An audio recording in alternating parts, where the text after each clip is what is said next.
আমরা যখন কাউকে নিয়ে প্রথম মার্কেটে মুভ করি তখন দেখা যায় যে কাছের লোকের কাছে যাই। কেন কাছের লোকের কাছে যাই? কেননা যে কাছের লোকটা তার বাড়িতে গিয়ে যখন সিনিয়র মানে আপলাইন যখন প্রোগ্রাম করবে, সেই প্রোগ্রামটা যখন করবে আপলাইনের দিকে তাকিয়ে সেই পার্টি কিন্তু কথাটা শুনবে।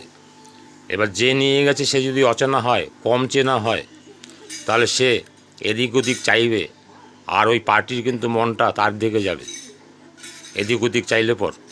আর নিজের আত্মীয় হলে বিশ্বস্ত লোক, সে যদি এদিক ওদিক চায়ও, কোথাও উঠে যায়ও, তাহলেও তার দিকে কোনো ভ্রুক্ষেপ থাকবে না। পার্টি তখন মন দিয়ে কথাগুলো শুনবে। আর কথাগুলো যদি না শোনে মন দিয়ে, তাহলে প্রোগ্রামটা সাকসেস হবে না। তাই কাছের লোকের বাড়িতে আমরা এই জন্যই প্রোগ্রামটা করি, যাতে পার্টির মনটা যাতে অন্য দিকে না যায়।